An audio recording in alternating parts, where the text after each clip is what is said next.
कइले नी जबिया हो तू हवा जादो जी हम हई साह हो ए जी बड़ा डर लागता लव मैरिज कइले नी जबिया हो तू हवा जादो जी हम हई साह हो तहरा बाबूजी से बात कइल चाहिए हो ए जी तनी अपना बाबूजी से बात करी ना रुका लगावता हाँ लगाई ना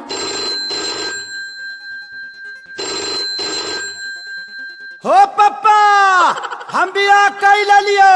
का बियाह कैल लिए हमरा ले बतैले तू बियाह कैला त हमसे बतैला ने बतैला त हम कह के बताई अरे बोकावा तो कुछ दहेजो मिल है रे दहेज नहीं जे घंटा लिहा आ ससुरा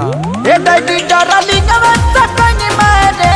जदू दिन पागिले हो जूता से पिटाई बे मुहा पावन मिली तगे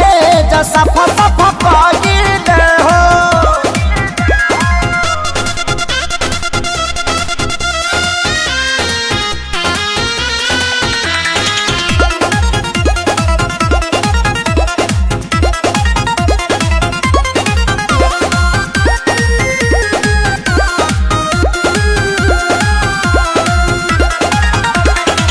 एक तो गलती कइले बनी जा हमनी के बरियार हो ऐसन शादी से सुनले बानी टूटेला घर परिवार हो पिताजी एको थप्पड़ न मारी है घरे चल प्यार बड़ी करी है ओहि जा होत का पता कर सही ले हो अरे एक बार और लगाई ना रुका एक बार फिर लगाओ तानी ए पापा हो पापा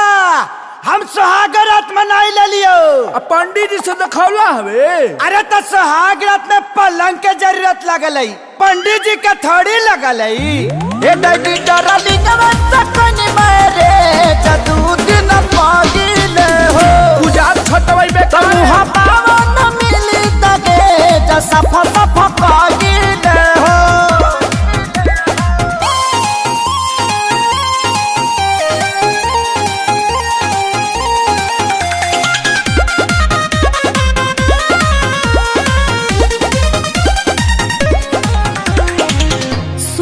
अखिलेश हमार का पता के रूह हो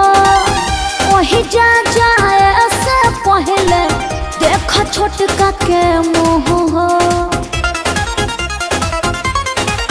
सुन सुन खेसारी के रानी कुछ कोई न कहतानी यह सोची सोची टेंशन में डरे हो हर एक बार लास्ट प्रयास करो रुक जा एक बार और लगावा है ए बाबजी हो अरे लइको हो गइल का रे